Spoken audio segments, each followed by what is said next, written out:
Die vor 2 Wochen zu Frutigen eben zur Predigt sind, die haben dem Adi zugelassen. Und der Adi hat ja auch aus dem Johannes-Evangelium predigt. Und seine Einleitung war, mögt ihr euch noch erinnern? Mir sind sämtliche Wege, Erinnerungen ob sie kommen, die du da angefangen hast zu beschreiben, wie das Zusammenleben manchmal so seine Tücken hat. Wenn man zusammenlebt als WG oder als Familie, dann ist es immer wieder wichtig, dass jeder seinen Raum überkommt. Und du hast gefragt, Adi, wie viel Raum gebe ich Jesus in meinem Leben? Bei dem Text, den wir vorher angeschaut haben oder gelesen haben, geht es heute nicht in dem Sinn um das Zusammenleben und Raum haben, sondern um die Frage, was gibt dir das Recht? Was gibt dir das Recht?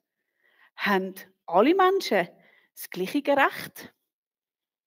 Also wenn wir unsere Kinder fragen, wir sind gerade im Moment so dran, dann ist klar, Kinder und Erwachsene haben vor dem Gesetz die gleichen Rechte.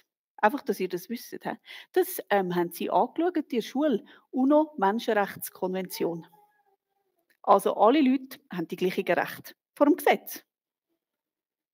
Aber ganz ehrlich gesagt, im Alltag sieht das einmal bei mir manchmal ein bisschen anders aus.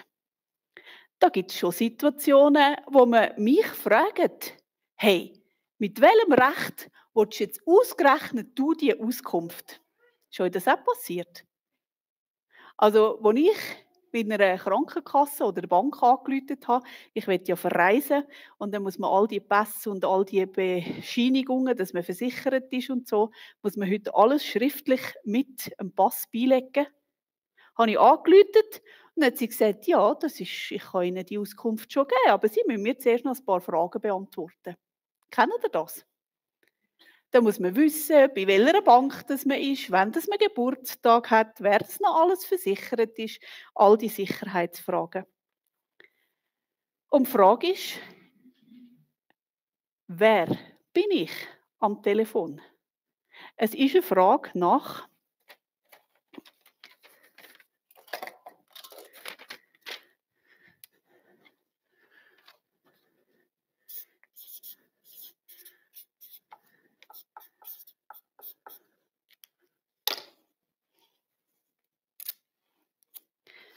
meiner Identität. Ist die anläutet, ist das wirklich die sie sagt, sie sei? Meine Identität ist gefragt. Wer bist du? Und jetzt, weil ich nicht Adelbodner bin, könnte mir einer von diesen Leuten hier in der vordersten Reihe sagen, wie fragt man das korrekt auf Adelbodendeutsch? Wer bist du? Ja, oder wie kann man sagen, was hört man auch noch? Wessen bist? Ja, genau, wessen bist? Das ist doch die Frage, wessen bist? Und mir ist die Frage in den Sinn gekommen, jetzt kannst du den Bibeltext bitte einblenden. Mir ist die Frage in den Sinn gekommen und ich habe es in der Übersetzung vom Neuen Leben. Die führenden Männer des jüdischen Volkes schicken Priester und Leviten aus Jerusalem zu Johannes, um ihn zu fragen, wer bist du eigentlich? Eben, wessen bist? Was machst du da? Was gibt dir das Recht? Johannes schwieg nicht, sondern bekannte klar und deutlich, ich bin nicht der Christus. Ja, wer bist du dann? Fragten sie. Bist du Elia? Nein, erwiderte er. Bist du der Prophet? Nein. Die sind fast verzweifelt, stelle ich mir vor. Wer bist du dann? Sag es uns, damit wir die Antwort denen überbringen können, die uns geschickt haben. Was sagst du selbst, wer du bist? Johannes antwortete mit den Worten des Propheten Jesaja: Ich bin eine Stimme, die in der Wüste ruft, ebnet den Weg für das Kommen des Herrn.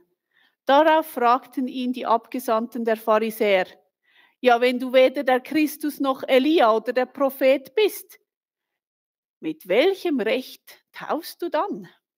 Johannes antwortete ihnen: Ich taufe nur mit Wasser. Doch hier mitten unter euch steht einer, den ihr noch nicht kennt. Er wird aber schon bald nach mir kommen. Ich bin nicht einmal wert, sein Diener zu sein. Diese Begebenheit ereignete sich in Bethanien, einem Dorf am Ostufer des Jordans, wo Johannes taufte. Der hat sich die Frage auch gefallen lassen, wessen bist? Was machst du da? Warum? Und es steht ein Mann da, der genau weiß, wer er ist. Und er weiß, wer er ist, bedeutet auch, er weiß, wer er nicht ist. Zu wissen, wer man ist, bedeutet auch zu wissen, wer man nicht ist. Wir wissen, es war der Johannes, der Cousin von Jesus Christus. Seine Eltern sind Elisabeth und Zacharias, geboren in eine namhafte Familie. Also der hätte eigentlich schon sagen können, wessen bin ich. Der hat eine gute Herkunft gehabt. Also ein Sohn mit Rang und Namen und mit einem speziellen Auftrag. Der führende Jude zu Jerusalem ist das suspekt, was der da mit seinem Taufdienst am Jordan fustet. Die grosse Frage, wo hinter all diesen Fragen, wer bist du, steckt, sie sagen es ja dann am Schluss auch, wer gibt dir das Recht zu taufen? Wer gibt dir das Recht, so zu sein und so zu handeln? Und ich habe mir vorgestellt, wenn die da rausgeschickt werden in die Wüste, zum Wissen, wer bist du? Was machst du? Das hat die irritiert und das hat die herausgefordert. Ich habe mir vorgestellt, das wäre wie heute. Die haben also gut googlen. Und die haben gut gegoogelt und in allen Netzwerken gesucht, was ist das für eine? Heute würden wir Status lesen, man würde auf Insta schauen. Was bist du für eine? Was machst du? Was gibt dir das Recht, so zu tun? Und warum fragen sie als erstes, ob er Christus sei? Christus ist das griechische Wort für den Messias. Und das ganze Land hat sich wirklich so sehr nach dem versprochenen Retter gesehnt. In jedem Weihnachtsspiel, auch dieses Jahr, tun wir das wieder spielen. Die Sehnsucht nach dem Retter, die Hoffnung, dass die Römer endlich zu Boden gemacht werden. Ein Haufen haben gesagt, ich bin der Messias, ich bin der Christus. Ist er es das mal wirklich gewesen? Der Johannes bekennt klar und deutlich, ich bin nicht der Christus. Und eben, er sagt ja dann auch später, ich bin nicht einmal würdig. Ich bin niedriger als jeder Sklave. Weil die Sklaven, die haben selbstverständlich ihren Herren die Schuhe an- und abziehen und die Füße waschen. Das war selbstverständlich gewesen. Und der Johannes sagt, nicht einmal für das bin ich würdig. So groß, so herrlich ist der Herr. Das neue Leben übersetzt eben, ich bin nicht einmal würdig, sein Diener zu sein, im Vers 27. Aber wenn du nicht Christus bist, ja, wer bist du denn? Und die zu ihm kommen, die haben eben gut gegoogelt. Die sind gut unterrichtet gewesen. Die haben vor allem die alten Schriften gekannt. Weil sie haben gewusst, im Maleachi 4,5 heisst es, dass der Prophet Elia wird zurückkommen, bevor der Messias sein irdisches Königreich wird errichten. Sie fragen also, ob der Johannes der Vorläufer vom Messias ist und somit könnte der Elia sein. Der Engel, der Johannes seine Geburt angekündigt hat, sagt, dass der Johannes im Geist und im Kraft vom Elia vor Jesus wird hergehen.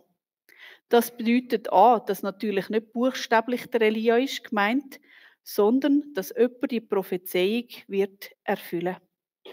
Gott hat den Johannes geschickt, wo wie der Elia ist, jemand im gleichen Dienst, in der gleichen Kraft, in der ähnlichen Persönlichkeit, wie wir lesen im 2. Könige 1,8 und in Matthäus 3,4. Hättet Jesus als Messias angenommen, wäre die Prophezeiung erfüllt worden. Und sie fragen, ja, aber wenn du nicht der Elia bist? Sie wollen immer noch wissen, wer bist du? Das ist wie beim Pass. Sie schauen das Büchlein durch. Aha, nicht der Elia. Was könnte es dann sein? Vielleicht ein Prophet. Das ist ein Hinweis auf 5. Mose 18, 15 bis 18, wo vorhergesagt wird, dass Gott einen Prophet, einen grossen wie der Mose, wird vorbringen, wo als Stimme in der Wüste wird dienen. Während der Zeit von Johannes haben einige gemeint, dass die Prophezeiung sich auf einen anderen Vorläufer als der Messias würde beziehen. Aber das Neue Testament und das Alte Testament in der Apostelgeschichte, die deutet die Stelle ganz deutlich auf Jesus. Jesus ist der. Fassen wir also nochmal zusammen. Seine Besucher an dem Jordan versuchen alles und er sagt bei allem klar auf die Frage, wer bist du? Nein, der bin ich nicht. Nein, der bin ich nicht. Ja, wer bist du denn? Sag's uns, weil es interessiert nicht nur uns, sondern wir haben noch ein paar im Ecken, die uns geschickt haben. Wenn wir denen nicht sagen können, wer du bist, dann haben wir ein Problem. Sie fragen, sag endlich selber, wer bist du? Was ist deine Identität? Und auch der Johannes kennt sich doch gut in der Schrift aus. Und die eine Bibel haben, die können im Jesaja 40 nachlesen. Ab den Versen 3. Und wenn ihr mal Zeit habt heute, leset doch den Jesaja 40 für euch durch. Es ist die Worte, wo der Johannes kennt und wo er jetzt anwendet und sagt. Er sagt ihnen einfach, er zitiert aus dem Buch Jesaja 40,3: In der Wüste bahnet den Weg im Herr, ebnet in der Steppe eine Strasse für unseren Gott. Und dann steht dort, jedes Tal soll aufgeschüttet und jeder Berg und Hügel eingeebnet werden. Das Unebene soll gerade und das Hügelige eben werden. Dann wird die Herrlichkeit des Herrn offenbar und alle Menschen werden sie sehen. Dies hat der Herr beschlossen. Eine Stimme sagt, rufe!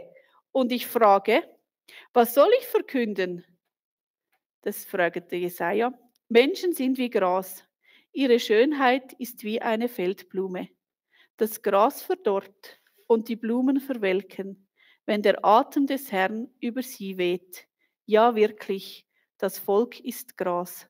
Das Gras verdorrt und die Blumen welken, aber das Wort des Herrn hat für immer Bestand.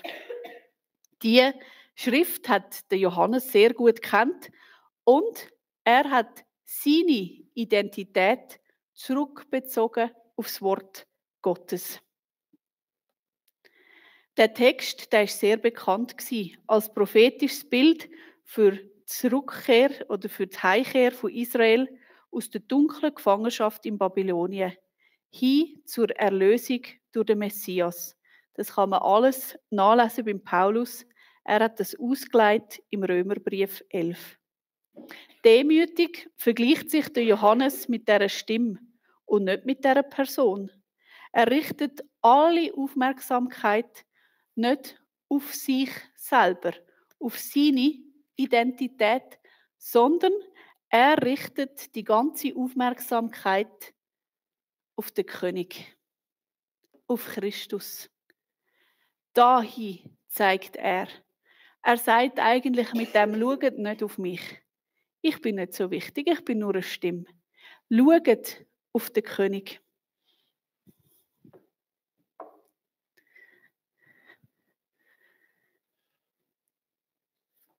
Und sie fragen, ja, aber wenn du nur eine Stimme bist, wieso hast denn du die Autorität zum Taufen?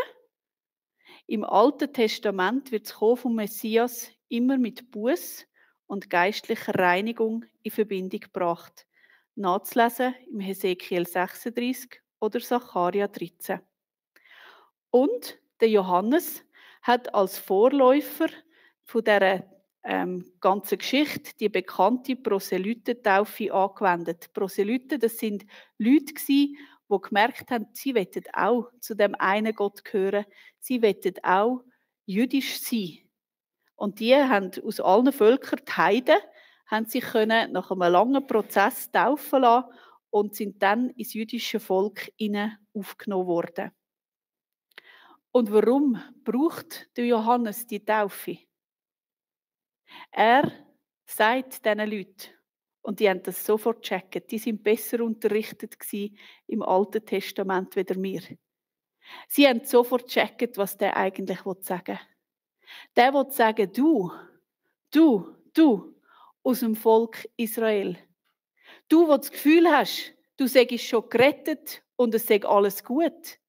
Nein, du bist genau gleich wie die Heiden auf Gottes Gnade angewiesen. Auf den Messias, auf den Heiland. Auch du brauchst Erlösung von Gott und du hast sie nicht einfach, weil du als jüdischer Mensch geboren bist. Und so sagt der Johannes schlicht im Vers 26. Ich taufe nur mit Wasser, doch hier mitten unter euch steht einer, den ihr noch nicht kennt. Er wird aber schon bald nach mir kommen. Und dann sagt er eben wieder, ich bin nicht einmal würdig, sein Diener zu sein. Der Johannes hat ganz klar gesagt, wer er ist. Sie haben gewusst, wer er ist. Er hat deutlich gesagt, ich bin. Und er hat auch deutlich gesagt, ich bin nicht. Und er hat gesagt, das ist nicht so wichtig. Christus, den müsst ihr anschauen. Den müsst ihr ins Zentrum erheben. Und ich habe mich gefragt, was bedeutet das jetzt für mich, für uns? Weil die Begebenheit ereignet sich in Bethanien, einem Dorf am Ostufer vom Jordan, wo der Johannes getauft hat. Das ist schon weit, weit weg. Wir sind nicht dort. Ich weiss nicht, hat von euch schon mal jemand in der Wüste getauft? Nein, ich glaube es nicht. Ja, was hat dann der Text mit dir und mit mir heute und jetzt zu tun? Was nimmst du jetzt mit von dem? Was bedeutet es für uns? Für mich, oder mich persönlich hat es angesprochen, mit welcher Sicherheit, dass der Johannes dem Verhör standgehalten hat. Er hat gewusst, wer er ist. Er hat gewusst, dass er in Gott seine Identität hat. Er ist zufrieden gewesen. Er hat Frieden gehabt mit der Diener-Vorbereiterrolle. Er möchte nicht mehr sein, aber er möchte auch nicht weniger sein. Er hat angenommen, wozu dass Gott ihn gedacht hat. Er ist fest verwurzelt in dem Gott. Man kann ihn in Frage stellen, das ist okay. Man darf fragen, wer bist du? Warum machst du das? Wessen bist du? Kann man alles fragen. Ist okay. Aber er hatte keine Angst. Und er ist demütig dem Christus gegenüber, wo er dient. Aber ich finde, oder ich stelle mir vor, oder aus diesem Text heraus, spüre ich auch eine gewisse Stärke. Und mir ist es so vorgekommen, dass er ganz viel Autorität hat.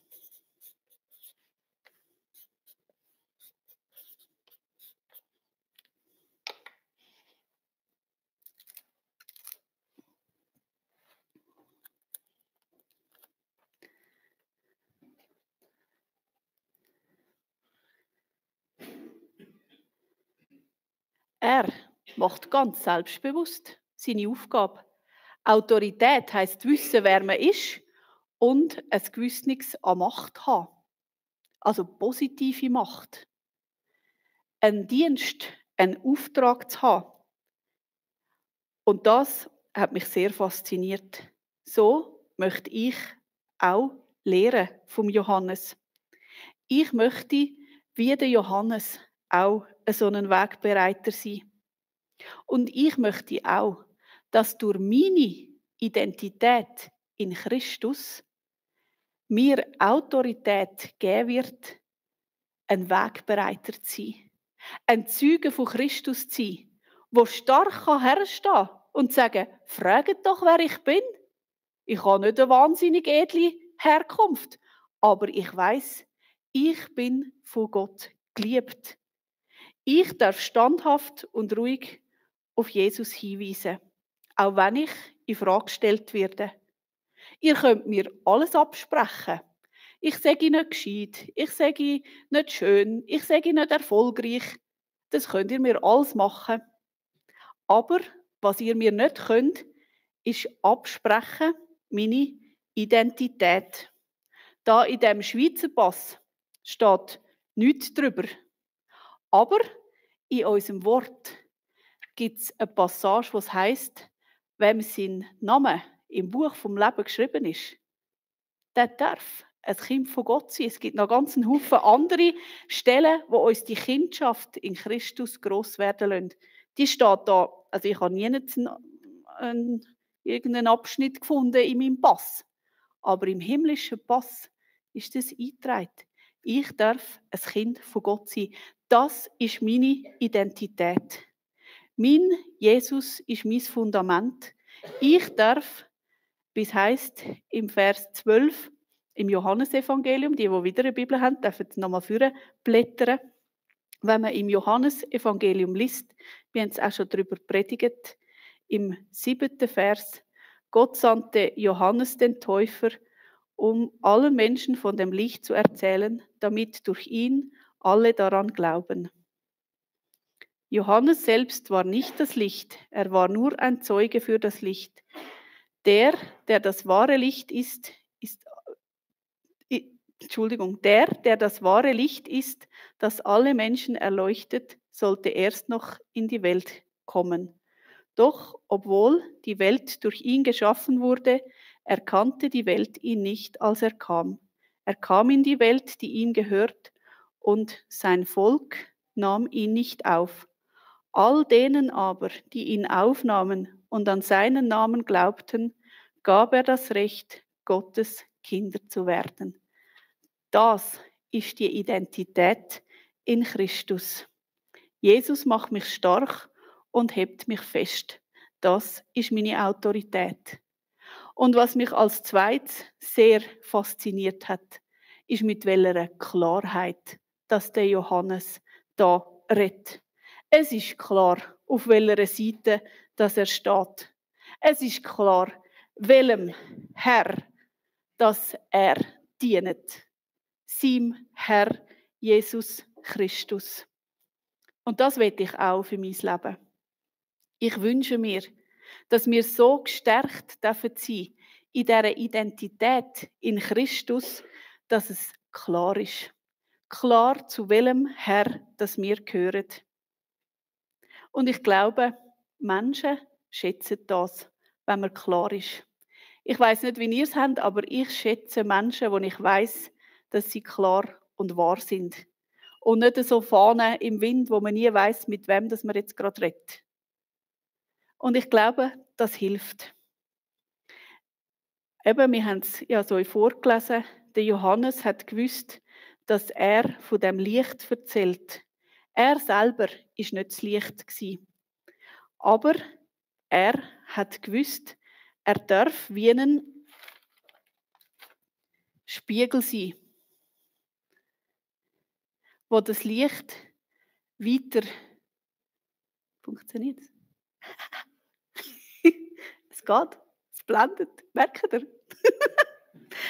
Also, ihr seht, wenn man ein Spiegel ist und sich ins Licht hebt, ja, dann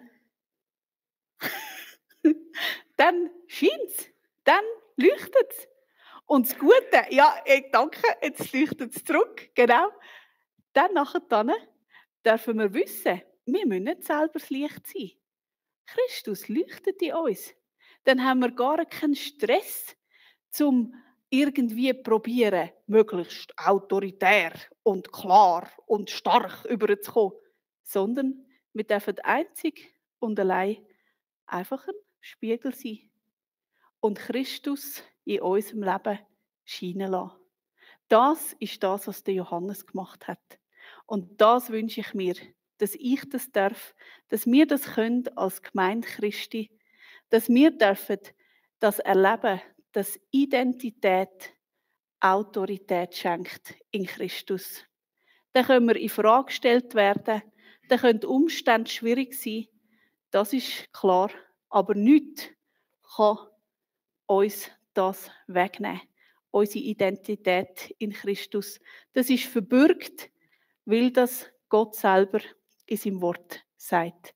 Und so wünsche ich uns, dass wir jetzt auch während dieser Adventszeit uns, oder ich muss mir das sagen, mich nicht mit meinen Güte, Geschenken und allen anderen Weltproblemen umschlagen in erster Linie, sondern so, wie wir schon gebetet haben. Mich bewusst da auf dieser, wenn man so auf Erde umeinander wandelt und ständig im Stress ist, wirklich sagen, Christus, ich möchte zu dir kommen. Ich möchte mich bescheinen lassen von dir. Ich möchte zur Ruhe kommen und ich möchte das Licht in die Welt ausstrahlen. Weil ich glaube, je mehr, desto nötiger ist es, dass wir ruhig und eben in dieser Identität in Christus die Autorität haben, zu scheinen und zu zeugen. Gott möge uns helfen dazu. Amen.